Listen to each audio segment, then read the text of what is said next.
যাদের শরীরে দুইটি দাগ আছে ওই শরীর কখনো জাহান্নামে যাবে না, সে অবশ্যই জান্নাতে যাবে।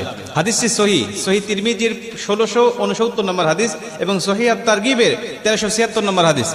হযরত আবু উমামা রাদিয়াল্লাহু তাআলা আনহু হাদিসটা বর্ণনা করেছেন। রাসূল সাল্লাল্লাহু আলাইহি ওয়াসাল্লাম বলেন, যাদের শরীরে দুইটা দাগ আছে এবং যাদের শরীর থেকে 2 ফোঁটা তরল পদার্থ নির্গত হয় ওই শরীর কখনো জাহান্নামে যাবে না, সে অবশ্যই জান্নাতে যাবে এবং আল্লাহ পাকের কাছে এই শরীরটা সবচেয়ে প্রিয় শরীর। রাসূল সাল্লাল্লাহু আলাইহি ওয়াসাল্লাম বলেন, 1 নম্বর দাগ হলো যে ব্যক্তি জিহাদের ময়দানে আল্লাহকে খুশি করার জন্য, আল্লাহর দ্বীন কায়েম করার জন্য অথবা আল্লাহর সন্তুষ্টির জন্য যে ব্যক্তি বাতিলের মোকাবেলা করতে গিয়ে শত্রু পক্ষের আঘাতে তার শরীরে ছোট্ট একটা দাগও যদি বসে যায়, এই দাগটা কিয়ামতের ময়দানে সুপারিশ করে বা এই দাগটা থাকার কারণে কিয়ামতের ময়দানে আল্লাহ পাক তাকে জান্নাতে দিয়ে দিবে। নবীজি সাল্লাল্লাহু আলাইহি ওয়াসাল্লাম বলেন, 2 নম্বরে ফরজ ইবাদত সমূহের কোন একটি দাগ যদি তার শরীরে দেখা যায়, যেমন নামাজ পড়তে পড়তে সেজদা দিতে দিতে কপালে